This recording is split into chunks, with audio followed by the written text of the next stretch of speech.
but then at night it seems to be like showing up. So I'm just gonna go ahead and do it. I just started taking out the oil of oregano. My mom actually asked me that if I had some Sunday, I think. And of course I did because I'm an oil freak. And so I just started rubbing it on my tummy. And but I'm gonna go ahead and just see what they find out, whatever. I've never had one. Yeah, I haven't had, oh my God,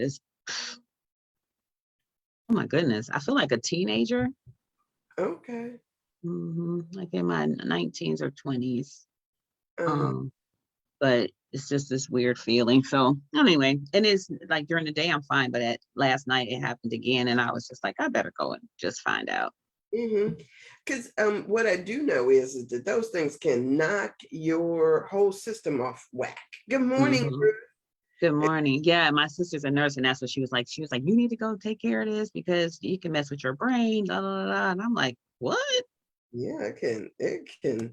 You know, when my mother, of course, she had cancer, and one time she just lost consciousness, and we couldn't figure out what it was because, of course, she was unconscious. And so we took her in and they did all of these tests and they found out, oh, she's got a UTI. And they had to give her intravenous antibiotics. And once they did that, she woke up.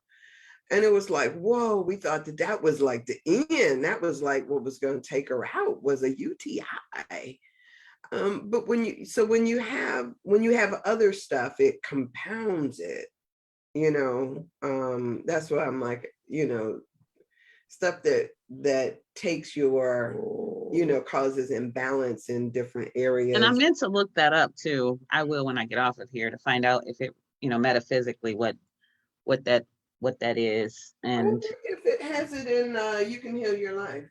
Yeah, you see it right there. Can you grab that book? Mine is downstairs. So let me see what I see. Let's see. Urinary infection. Pissed off. Usually at the opposite sex or a lover, blaming others. And it says, I released a pattern of my consciousness that created this condition. I'm willing to change. I love and approve of myself. Let me grab another book though. Give me 1 second.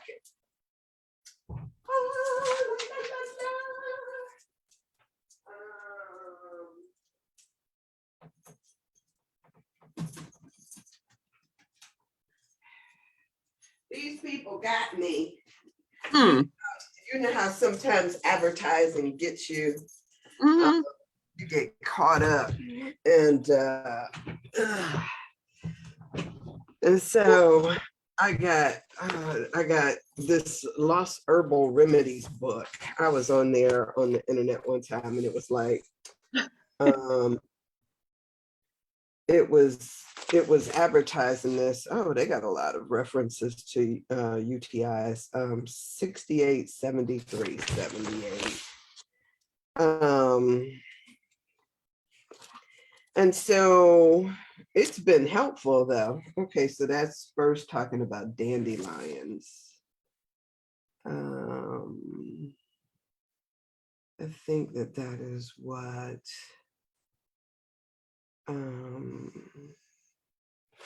I like it when people give explanations around stuff.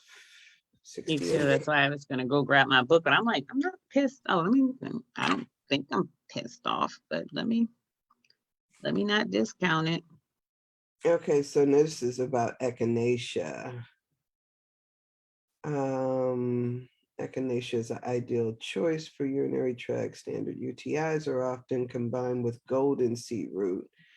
Do not take either of these herbs if you have an autoimmune condition. I am not seeing where it talks about. So that would be a second chakra issue. Mhm.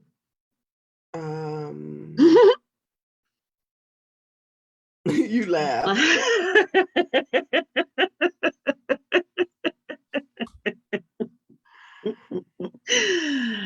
Yep.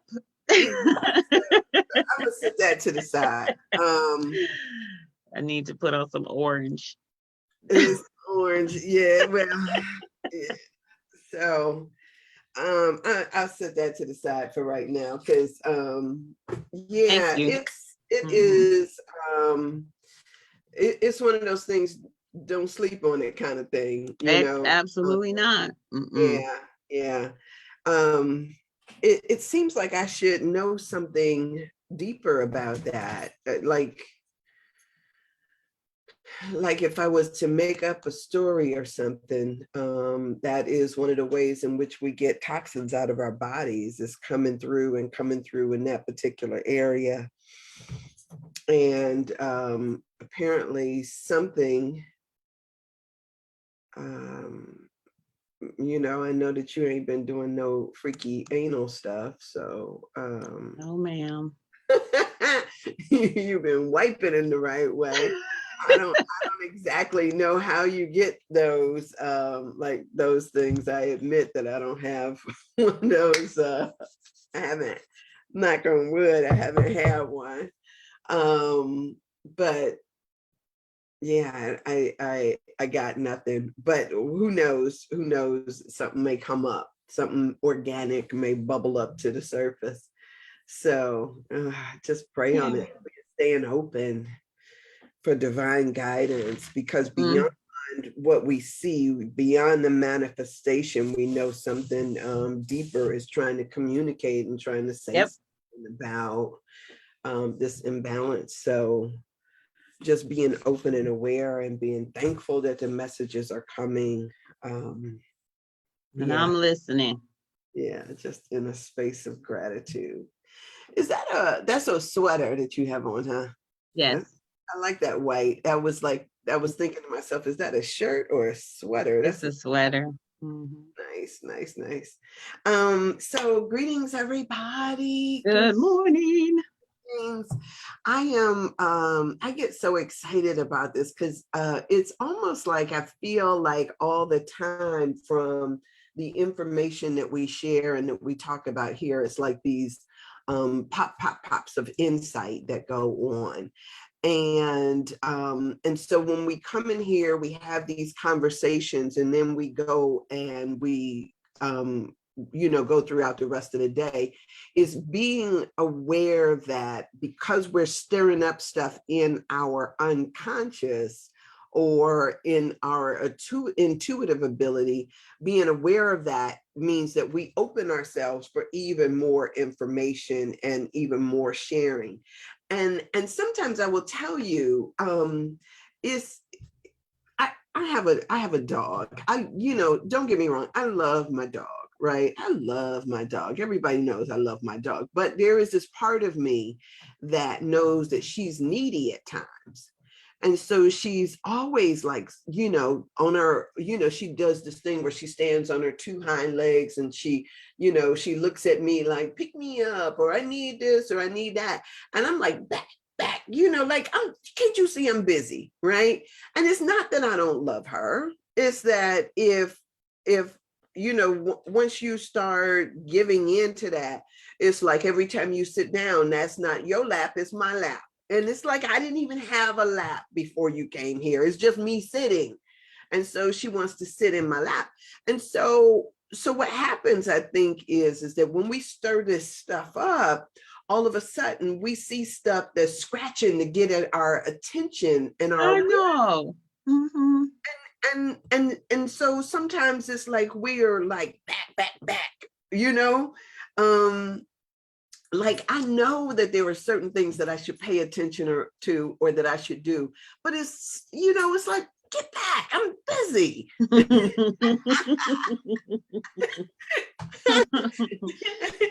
And I know it's part of the process. I know it's part of the process, but I'm also human, right? And I could easily be led down a path of, like foot fancy, woo-woo stuff, just off and going. And so I really try to pick and choose what I pay attention to. I know that we have the ability to get messages everywhere, but if we follow after every butterfly that passes us, um, when I read in Animal Speaks that butterflies is a reminder to dance, sometimes I do. It's like I'm sitting here and then all of a sudden it's like, oh, I gotta dance. And I get up and then the next thing you know, 15, 20 minutes have passed. You didn't do the thing that you were supposed to do. True. All of this stuff that's like at your, it's just calling to me. And so I think that there's a wonderful balance in trying to figure out what exactly we need to pay attention to and tune into, and what we need to let bypass. You remember that movie Ghost by with Whoopi Goldberg? I think it was Ghost, right? Yes. And so how she was having all of these people that were just bombarding her with messages and all of that stuff. And sometimes it's like that. It is. It is. You don't see transparent people, but there's, sometimes it's the trees waving at you, or it's a bird that's, lands on your window, or it's something else that gets in your way as you're driving. I was driving down the street yesterday. I know I'm spazzing out, but I was driving down the street yesterday and there was a black cat, and the black cat stepped into the street, and I'm looking at it and it looks up at me, and then it turns around and it goes back. And I was thinking to myself, like, okay. Not that I'm superstitious anyway, but thank you very much for clearing my path, right? So it's all of that. It's all of that. And just figuring out where we put our time, attention, and energy into is, I think, a powerful thing. It is. It is. You had to say that, huh? That needed to come out. I don't know why, but I can tell you this. This is the week of that. Okay. I don't think that I've had many therapeutic processes this week. It's Thursday now. Maybe today I'll get some, but most people who have sat in a chair or did this video have done exactly what you've done today. And I'm paying attention to that. That it is something, maybe it's the new moon, it's the new year, but this has been a thing amongst the 14 people now that I've seen, that everybody just wants to express. Yes. They just want to express. And so it's just an energy that's in the atmosphere. And there's like no rhyme or reason, and there's no, and you just, so that's just interesting that I watched you just do that. And I have been paying attention all week that everybody just wants to express this week. It's like no work to do. I just want to say this. Wow. Like, that's good. Bubble up to the conscious to my mind for me. And that's good. Yeah, no judgment on it. Just just what it is. Oh my gosh. And so we ought to give ourselves permission to do that. Please. Yeah. Or express some stuff. Yesterday I had a conversation with my girlfriend, and I realized when I hung up, there was a lot of stuff that I hadn't said, but there was also a lot of stuff that she had not said. And I think I was mirroring exactly what I had received, but I was also trying to understand. I was really trying to understand. And so I think I'll have to circle back and have a conversation around that. Like all the stuff that we could express that we don't, right? And what's that about? How we armor up, how we don't say when it is that we are, feeling some kind of angst or pain or, whatever. Yeah. So that was good. Yeah. Yes. Okay. So, Ruth, I tried to watch that Eggs Over Easy, but I do not have the OWN network, and I'm not exactly sure if that's how I get it. If it's something that you have to buy a subscription to or what. But I watched Roland Martin's interview of the people who, like the people who put it together. That was interesting, but it wasn't the documentary. So I will revisit that idea at some point of trying to see that Eggs Over Easy documentary. Yeah, it sounds interesting. And Stephanie, I didn't get a chance to see it, so I really don't know what it's about. I Okay. do know what it's about. Eggs Over Easy. They're talking about our eggs, our ovaries, and Black women's issues with fertility or infertility, and all the things that it could impact our eggs. And so, my eggs are fried already. Hey, I don't know. There Yeah, can be miracles. whatever, child. Yeah, I was sure enough be a miracle. And I'm not asking for one, universe. I'm not asking unless they come out fully formed already. Ready to serve, right? What, is that the goddess Venus who came out of the water fully formed? It was like she didn't go through that maturation process, but came out into the world already fully formed. Okay. And they would have to come fully formed already for me.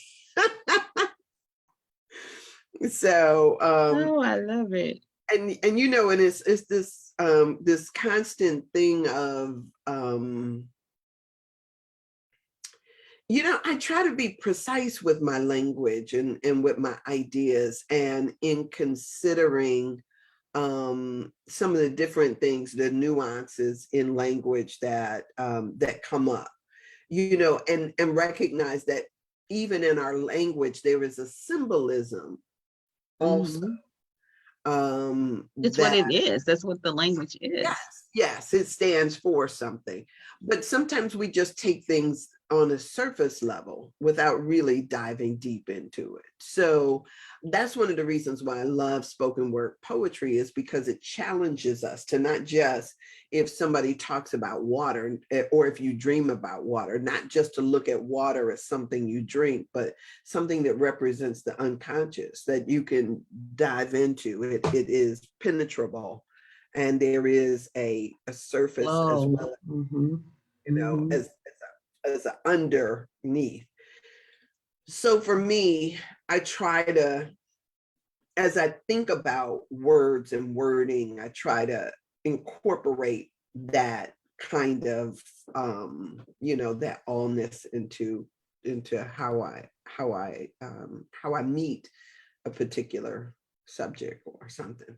So Ruth says that it was informative for Black women about fertility and choices that we have about having and not having children.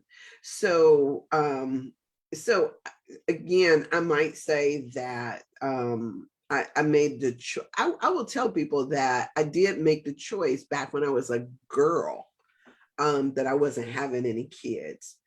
And I basically, that was my entire adult life was, people, I heard somebody say that you spend one part of your life trying to avoid having children, worrying about birth control, staying safe, all of these other things.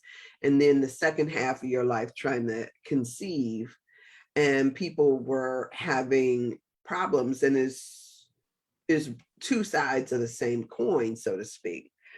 And that I opted out of it. And I think I've mentioned here, it's probably a long time ago, I think I mentioned here that, growing up, when we were young, my mother wanted to be home, one of those mothers that could stay at home with her kids. And so the way that she supplemented her part of the income was by babysitting. And so in our house, not only did she have 5 children, she usually had about 7 others. Mhm. And we did assembly lines of changing diapers and combing hair, and I participated in that. And I remember carrying and doing those things and thinking to myself, this ain't gonna be my damn life, right? That was, I was just, it was just something that didn't appeal to me. Mhm. And while babies are cute and cuddly and sweet and all of that stuff, I knew that it's kind of like when I was talking about my little dog earlier. They're constantly scratching at you. Pick me up. I need to eat. I need this. I need that. It's like, and when do you get to take a breath? You know, when do you Mhm. get to breathe?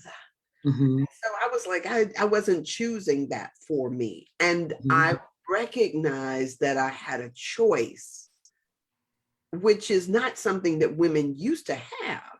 No.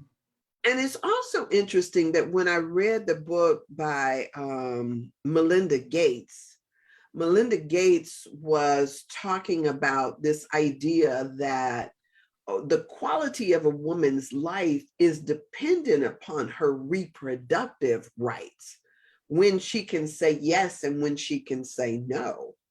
um and sometimes those, because of whatever circumstances, women don't always have the ability to say no to a man, but she can take responsibility for her reproduction.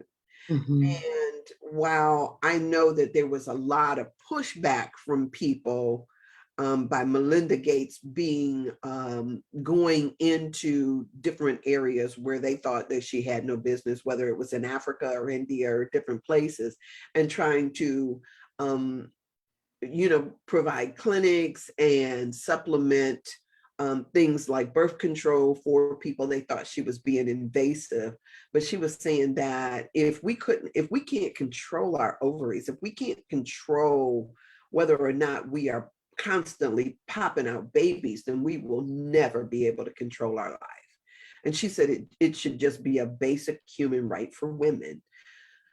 So I recognize that there have been times when people didn't have the ability to make choices Mhm. about stuff such as that. And I am so thankful that today everybody here in this country has the ability or the right to have access to Mhm. family planning, right? Because if you constantly barefoot and pregnant, you are, yeah, that, Constantly barefoot and pregnant. yeah, and it's, yeah, and I how can do see that as being a distraction you, for someone who may have had a different vision or dream for themselves. it can also be incapacitating. It can also Mhm. cause you not to be able to move forward and get on with, Life. yeah. Mhm. Yeah. So, and remember the other day, we said that we were going to make selfish a better word. We are going to re-envision what it means to be selfish, meaning to take care of yourself, and that is not Choose a you. bad thing. Mm-hmm. That is not a bad thing. So Yeah. here we go. So today we are. Is there anything else that needs to be said about that? No. Thank Okay. you, Ruth. All right, so today we are yesterday we sort of introduced Mark and Mark's the reason why he came to this work, this particular book. And he talked about how he had these migraines, the ocular migraines, and that he had lost his sight. And in losing his sight, it was that he sort of he got obsessed with the fact that he couldn't see, that he had lost his sight, and was really trying to figure out, he was listening to himself, because he had gotten into what Stephanie called ants. You Automatic negative thoughts. Yeah, automatic negative thoughts. And so he was obsessing over the fact that he could not see. And he wanted an explanation, I think, of why this was happening to him, which set him out on a journey. And a lot of times, many of us have things that trigger for us a inner journey to discover what it is that is at the root of whatever is going on in our life. And the first thing that he noticed is that he had a fear language. And I thought that was so powerful, because once we recognize that negative automatic thoughts, because, without it being checked, we all have them in our society. And him recognizing it, and I love the fact that that was his first, like, oh, not only did I have this language because my health is deteriorating, but this has been my thing. That was his language. Like, I was just like, that is so cool, because we all, if we could recognize that what is my language? What is my fear language? Right. And so yesterday, we had concluded with, thinking about what your fear language is. His was alone, helpless, and ruined. That was his, like, a reoccurring something that was coming up for him. And so when you think about what your fear language is, what do you fear? When you think about above and beyond everything else, like, is there some kind of reoccurring theme for you? And if you come up with one, please make note of it, right? It's not necessarily for us, but we want you to see how often that becomes the bear that you're running from, so to speak, right? It's like, if you're either running from it, or you're in this perpetual state of repairing it, but you don't even know what you're trying to repair, because you're not familiar with it. You haven't made connection with it. You haven't made relationship with the fear language. And so when you learn it, then you look back over your journey and see how you've been constantly trying to repair something that was elusive, seemed elusive, because you didn't know what you were fixing. It's like trying to hammer something with a screwdriver. And so you're hitting at something, but you don't even know what you're aiming at. And then once you understand your fear language and you become familiar with it, and you begin to understand the origins of it, then as we'll learn in Mark's story, then you begin to now do something with it. But when we're not familiar that we are running around with it, we are either running from it, or we're trying to fix something that we don't even know that we're attempting to repair. Yeah. So just for a second, my brother, the one that passed, he was really big into, which is not unusual for guys, but he was really big about money and not being broke. It was as if, if you could talk about a fear language, he was always concerned about that. When he went out of town, he didn't want to go out of town unless he had like a certain amount of money in his pocket. It was always this, I got to stay ahead of a particular mark. So if that mark was $1,500 or $2,000 for him, he always had to have, like that in reserve, before he could even consider doing something else. Good morning, Everett. So his part of his language was always trying to outpace a dollar amount. But he had other issues that didn't necessarily make that possible. And so it was always this thing where, he was, his worth was tied up in that process of money. I'm the one, I'll tell y'all, I am a person who will, I went to Egypt and probably had $90 to my name and wasn't even worried about it. Right? I don't even know that I had $90. I think I had $40. I think I had $90 when I got in Greece. I think I paid for the trip, and then I had like $40, and I had to eat and get back on $40. And I was thinking to myself, like, well, something will work out. I'd be like that. I'm like, something will work out, right? Because I know that my life, I tell people all the time, I have a charmed life. Things will just appear. And it's so good because it always works out. I'm here, I'm still here, right? So things just work out, but everybody does not, that wasn't my fear thing about whether or not I'll be able to cover what I need in my expenses. That wasn't my fear. That wasn't my fear. So think about what your fear is. Like, what are you always trying to outrun? And then we'll, and after you do that, then we'll talk about some more about that. But anyway, so he's, it says that he lost his sight, and once he did that, he was going through this thing where he was dealing with his, with these fears, and he talked about his thinking and all that stuff.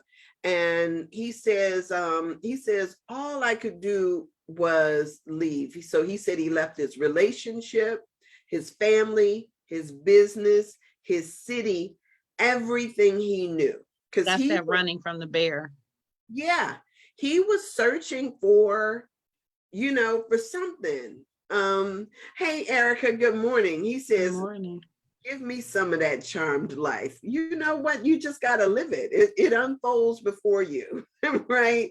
It unfolds before you. That's the beautiful thing about living in a living universe, right? That things just seem to, like, when you need them, it's almost like they get activated as you need it. You call it forth. Even before you get there, it's like, open sesame. Open sesame.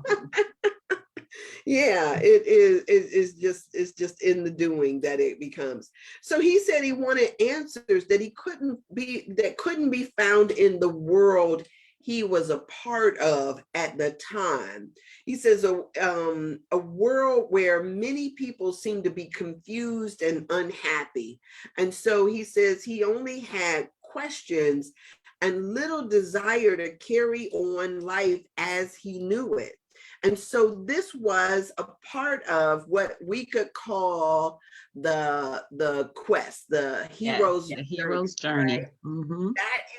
That is the embarking of that. Like in the hero's journey, sometimes people went to find their father, or went to find the truth, or rescue a princess.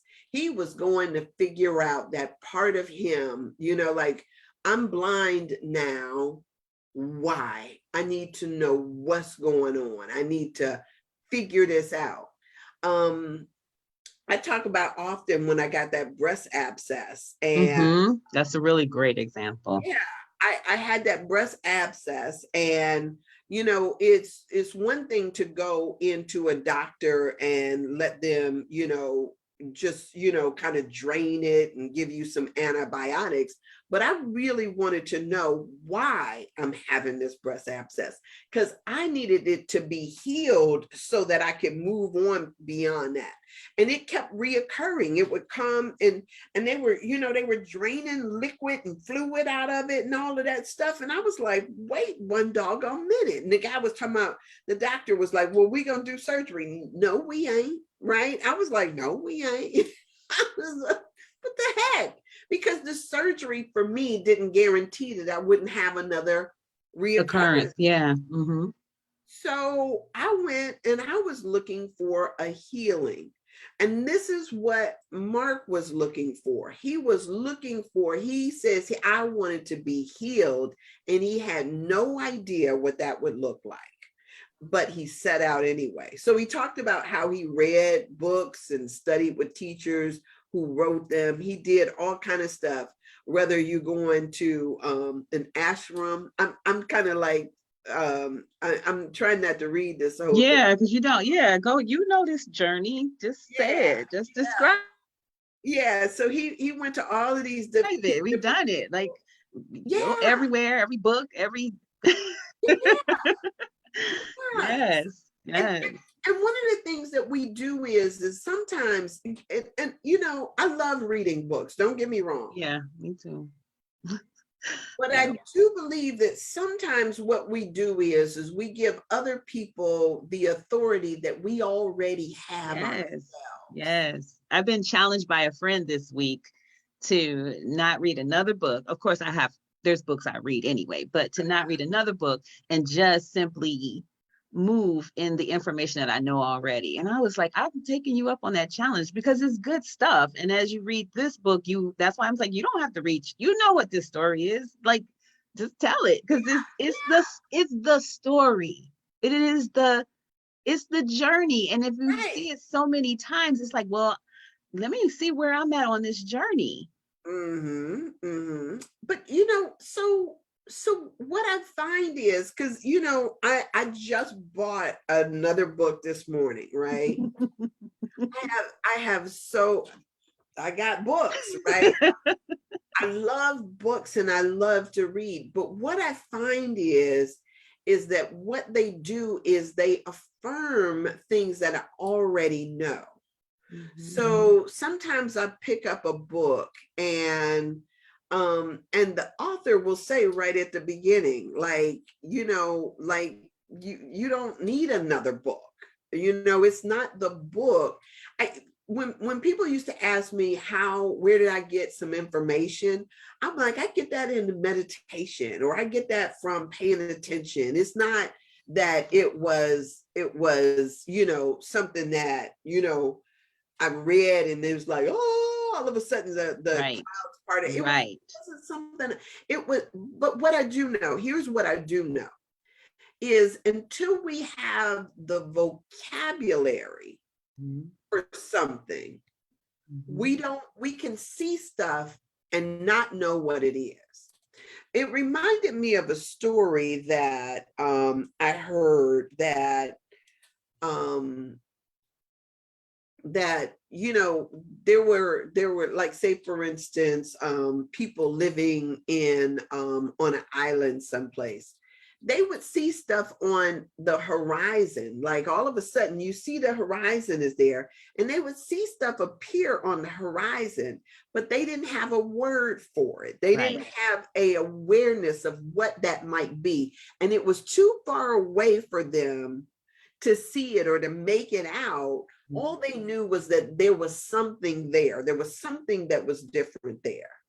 And so what I find is that certain things bring, you can get something and it brings it into perspective. Yeah. So before I heard the term epigenetics, or before we read that in the Bible, we hear it in the Bible, and it said like, the sins of the father are visited, but they talk about, honor your mother and your father, but we don't quite know, because it's kind of just, it glosses over it. without necessarily getting down into the specifics of it. Right. And so what Right. we don't realize is that we're still, that the baton to carry on things have been passed along to us until somebody says, wait a minute, like, let me look at the evidence and talk about the evidence. When we talked about trauma, a lot of times people just made trauma about the war and things that people coming Right. back from war experience. They didn't realize that it's what we have in the inner city. Exactly. I remember the first time that a book just like it felt like it became a outfit all over myself. And I had mentioned maybe 3 years prior to receiving this book about, I had shared about a sexual assault that had happened to me as a little person. And, you know, the family did whatever they do with that kind of information. And then I had read Love is a Choice. And that book was good. It shared a lot of information for me and who I was and how I handled love. But one day I got my hands on Woman Thou Art Loose. Okay. And I remember opening that book. I was sitting on my dresser and had my foot on my bed and was sitting on my dresser. And I just opened up that book and I stayed on that dresser. I don't know where my children were. They may have been at childcare. I don't know. But I remember opening up that book and reading it from start to finish, sitting on that dresser. And that book just came alive all over me. And it was nothing new. Right. It was nothing new. I was saved, sanctified, filled with the Holy Ghost, had all this, the same understanding that was in that book, but it was just something about someone being able to articulate that and to see it in black and white, that it just like covered me. And as sad as the information, you know, the reason why it was brought here in a page, it was still empowering and enlightening, and it was so it changed the trajectory of my life. And it wasn't that I didn't know that. I was a Sunday school teacher, Awana's teacher, but something about that book, the intentions of it, I don't know. So I think that that's what that type of information, books and printed papers or whatever, they're designed to do. Right. To affirm something that's already inside that maybe one doesn't have the ability to articulate. But it's stirring up on the inside, like, yes. And that, I remember that day so well. And see, and it's reasons like that people, we write books, right? Because you know how we say, when the student is ready, the teacher appears, right? And if we are not leaving breadcrumbs for people to find, then what we're doing is we're taking our goodies and keeping them to ourselves without recognizing that part of our responsibility is to help somebody else along the way.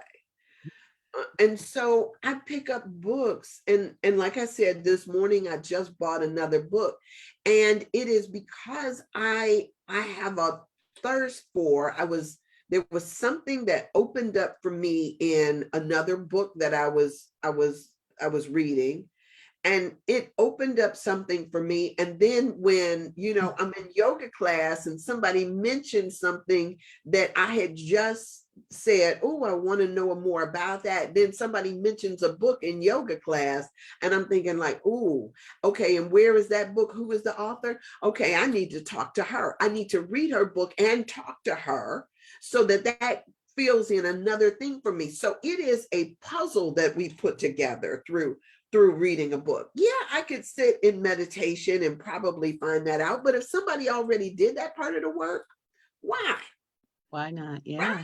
right? Good. If somebody, you know, like, oh, Tina Turner wrote this book, and Tina Turner was talking about how her life was so in shambles after Ike and all of that other stuff. And she started talking about how somebody just told her to start chanting. I mean, she was into music anyway. She believes that music is the like the soundtrack or the bass note in all of our lives. And if she is already doing that, and then she started chanting, she said all of a sudden it was like the pieces of a puzzle started coming together for her. And so she's like, this music is the thread that goes through all of this. And so if you find that chanting resonates with you, why not? So you don't have to recreate this thing of what it means to you. You know, we went to church and the Dr. Watts was sitting up there and they was doing their thing and everybody joined in, and it was a joining that joined us not just in the process, but it joined our spirits together, because it was a call and response. It was I'm a part of making a sound that is bigger than what I am. So the joining too all of that is major. We are not singular. We are not Right. siloed, but yet we are one. We are one, all of us. And what's the easy way to bypass that and unite one with the other? It's through music. Music. No chicken head music that's calling women bitches and hoes. We talking about stuff that uplifts and It's a inspires. clarion call. Yeah. Yeah. Yeah, we're talking about stuff that connects our spirits, not disconnects. So I get, I get doing the pursuit of self, but there is something beautiful about I think that the pursuit of self, even with Mark's book, leads him to a group. It always leads us to a tribe that affirms the journey. yeah. It affirms the journey, even if you don't stay in that connection, but it affirms the journey. Is the speaking of the soul. I don't want to go too far ahead of the book, but I know that if you have parents or caregivers that for whatever reason aren't able to see in you, become intimate with the self, then you are drawn to a group that can become intimate with the self. Mm-hmm. And give you that, and call that reparenting experience, give you that noble experience, give you that sureness and that certainty. So Mm-hmm. then now you can go back to the tribe because I now know who I am. Mm-hmm. You Mm-hmm. know, it is a part of the journey, the group, the coming together is a part of the journey. Yeah, yeah. So yeah. So I want to share this because we are all at the bottom of the hour, but Mm-hmm. I have this that I wanted to share, this particular paragraph. He says, what I failed to realize at the time is, and I'm on page 4, at the top of page 4. What I failed to realize at the time is that when we try to resist feeling something painful, we often protract the very pain we are trying to avoid. Mm-hmm. Wait a minute. Let me Yeah, stop. I got the highlighters in. I got Yes, you. I'm right yes, with you. yes. Yes, So, that was so juicy. That yes, was good. yes. So wait a minute. So when it says when we try to resist feeling something painful, we often protract. Let's talk about this word protract, right? Let me give y'all the official definition of it, and then because yesterday I think I used the term that what I have what I feared. How did Job say it? What I feared has The come thing upon that I fear the most has come upon me. us. Mhm. Right, right. And so here, protract, it says to prolong, right? Um, and let's see. You know what? I don't know why I do this, because they always give us just these like, oh, just etymology,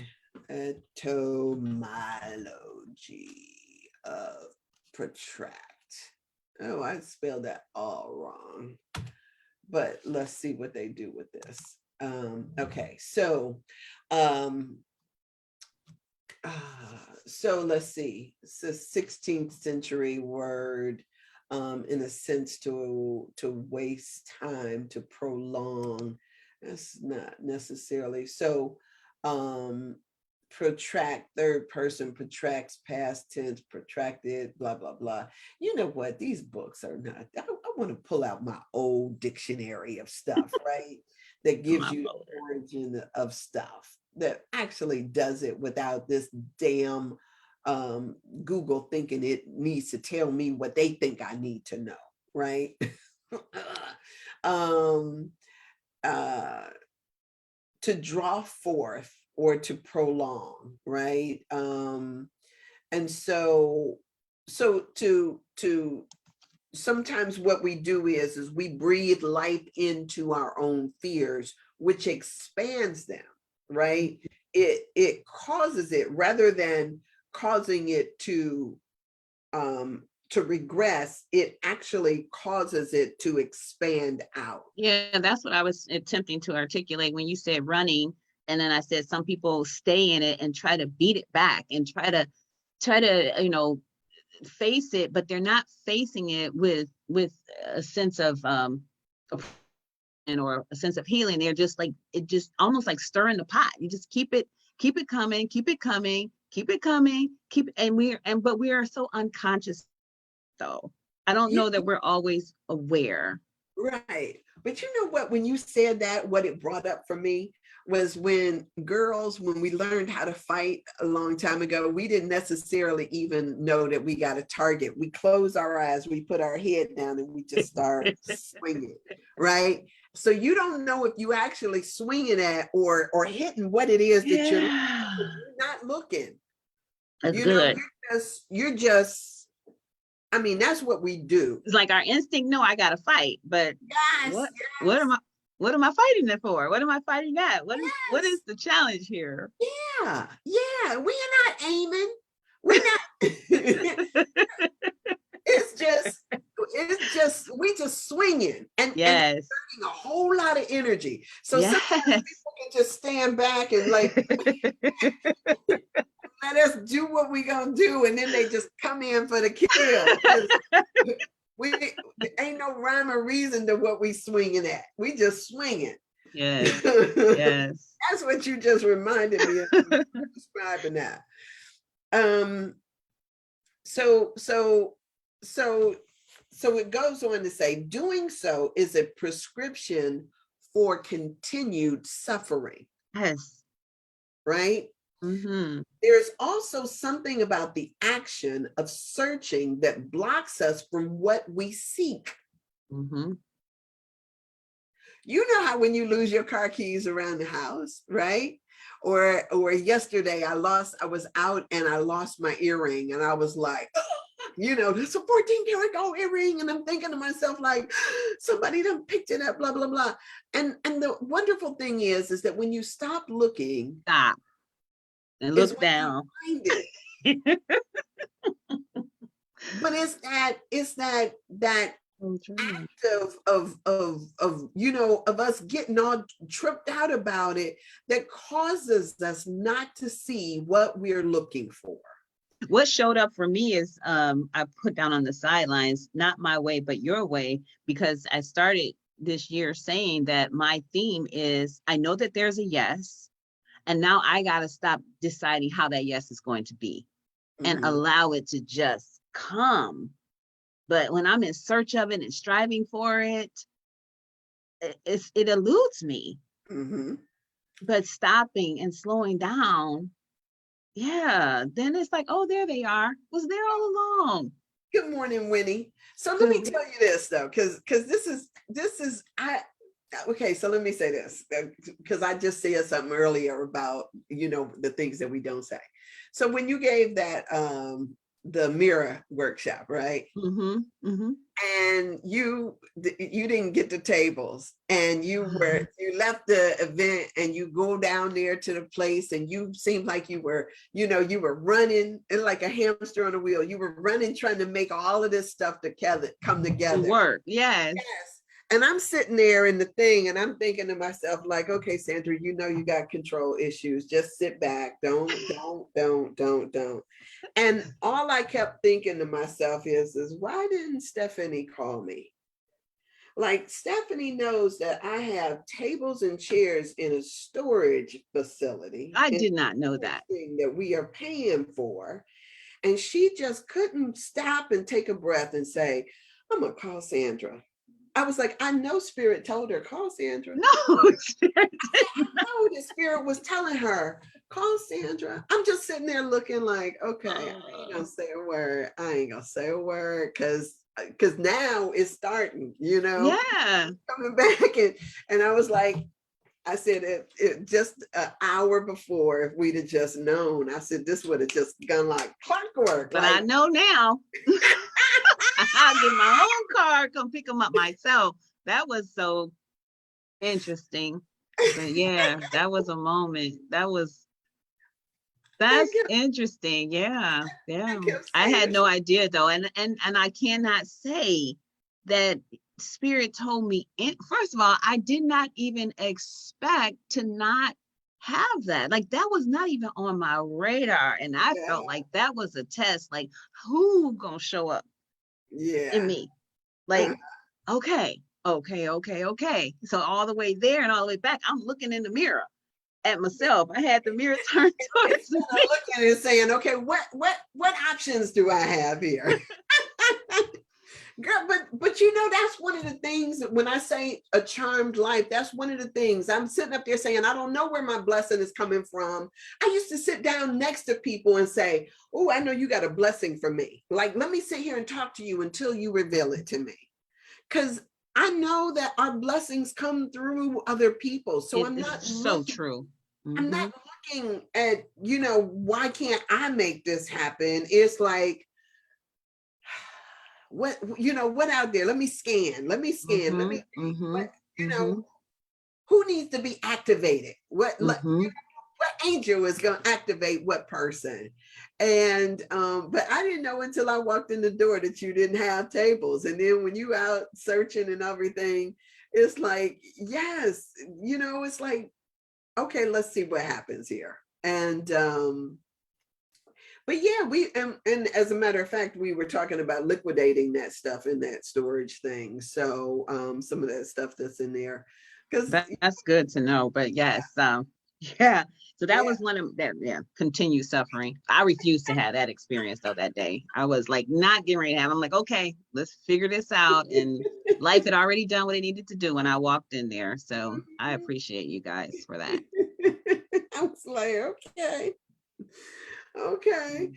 So yeah, but when we're searching, the thing that we are looking for eludes us. So it blocks us. And I love the fact that he put this in here in the book as if it is a foregone conclusion, Mm-hmm. right?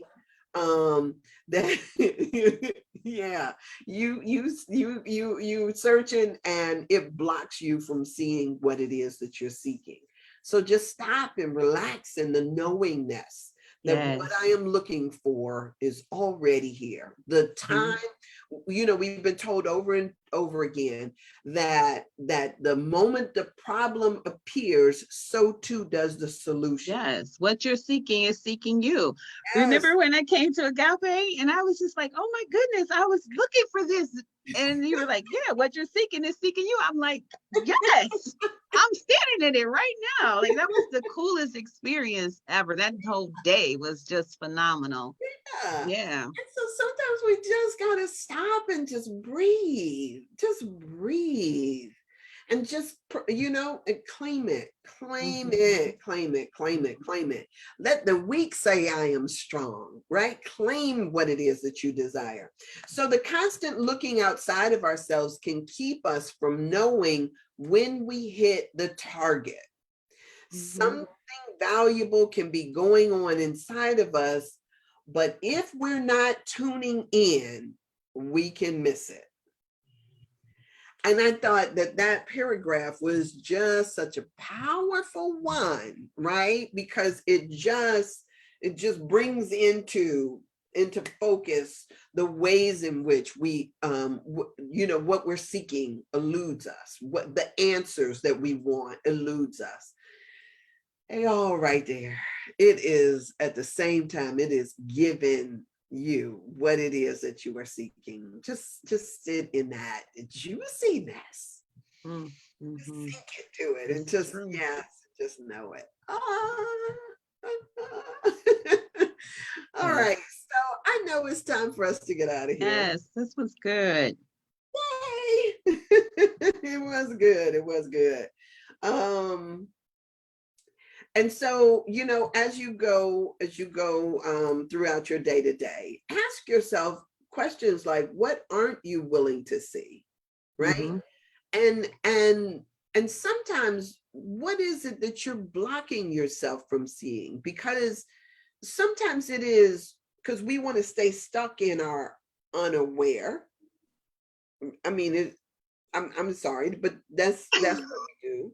There's a part of us that is saying, self, tell me how this works out, or self, you should be able to do it, self, whatever, without looking and knowing that you are in a living universe that is alive, open, and receptive to you. Always receptive to you. Oh my gosh. And so when you find yourself running around, Computer chasing is going to shut down. tail, all of that stuff, yeah, your angel sitting over there drumming their fingers on the thing, thinking like, okay, at some point, she gonna know that I'm sitting here waiting for her to just simply ask. Ask and it is given, right? And so, yes. I'm going to hurry off because I didn't plug my laptop up and it's about to shut down. So I don't want to just blink away. So I love you guys. Thank you. Have a Thank you terrific so much, Thursday. dear And Stephanie. we'll Thank you. see you Thank in you. the morning. All right. Yeah. Okay. 7:30ish. All right. Thanks. Uh-huh. So yeah, we are finishing up for the day. I so appreciate y'all being here. This stuff is so good and it's so juicy. And I know that we were just talking about why read and why the books, but this is exactly why the books. This is exactly why we read, and this is exactly why I do and Stephanie does what she does, because this opens up stuff for us, right? And I'm hoping that this changes the texture of the world that you live in, the world that you've existed in, that you may not have seen all the stuff that has come your way to bless you. But when you start to open up your consciousness and know that, look, we talk about it all the time. We talk about Jesus lives. We say God is an entity and a force, but yet we don't look for it. And so all I'm trying to do is tell you to open your eyes, that everywhere you look is the possibility for you to see something that you may not have ever noticed before. That plant that's next to you could be talking to you, or at the very least, like when something comes across your attention or comes across your screen, it's not there by accident. When your attention lights on something, ask the questions. I mean, yes, yes, yes. It's alive. It's alive. It's alive. It's alive. It's alive. The world is alive and it's shining its light on you. It's in you. And yeah, and this is wonderful stuff. Good morning, Sarika. It is great stuff. And I think when you anticipate that it is going to be great, right? Like when he said, who's going to show up? Who's going to show up for me, in me, as me, right? Sometimes I have actually gone up and sat next to people and said that you got a blessing for me and I need to know what it is. And they look at me like I'm crazy. But then when we start having a conversation, I'll be like, that's it. That's exactly what I needed to hear. And sometimes it's not even because that person looked like anything or anything else. It's just the act of them. When you say that to somebody, it's not that they're looking like I got to open up my pocketbook or I got to, pull out some money out of my pocket. When you say that to somebody, all of a sudden they feel a purpose spring up in them too. It's a powerful thing to say, you got a blessing from me and I need to see what it is. That is so powerful. It's not about the finances sometimes. Sometimes it's about, what are you going through? Let me tell you what I'm dealing with. Let me tell you something about something that I need some clarity or some information on. And then out of that fountain, see what springs forth. Oh, it's so good. It's so good. We try to make it about all of this other stuff, and it's not. It's all about just showing up and knowing that all of us are connected. All of us are connected. And don't let somebody play small. That's what we do. Sometimes we shrink in that light, right? We shrink. Don't shrink. Don't shrink. Be like, oh, look, let me look at, be like that person who if you can imagine one of those bags that a witch carries around, she might reach into the bag and just dip down in there to see what's gonna come out. Because I don't know exactly what's gonna come out, right? It could be a rabbit, or it could be something else that'll trigger a memory or an idea or a thought. But just share it and then see what happens. Y'all, you are blessed to be a blessing today. So blessings on y'all. Oh, I'm sorry. It is called It Didn't Start With You by Mark Woland. And if I got an extra copy too. I was trying to figure, because you know what, I had bought Stephanie a copy of the book, which is what I usually do when I'm trying to get Stephanie to read something. I'm gonna give her the copy of the book. I ain't gonna just say, hey, but Stephanie's butt went out and bought the book, even though I had the book mailed to her house. And so I ended up paying for 2 books. And she already went to the half price bookstore and found the book. So I do have an extra copy, but it's called It Didn't Start With You. And it's by Mark Woland. And I've been trying to reach out to him too, to see if I can actually have a conversation with him for my podcast. So I'll let y'all know how that goes. But it Didn't Start With You by Mark Woland. And Winnie, I think that would be so good for you, because your mom and your dad, it really looks at the story of our lives and the richness of our history. Sarika, y'all, it ain't nobody that this doesn't affect. It's nobody that this isn't rich for. It just depends on how curious you are about all of this stuff. Anyway, I'm gonna let y'all go, because y'all know I could talk, and it's almost 9 o'clock. We on the other side of 8:45. So I love and adore y'all. Thank you so much for being here. Oh, this is good. This is so good for me. And if y'all just knew the way that this blesses me and wakes me up, I'm just busy trying to get all the juice I can out of this. So thank you for being here.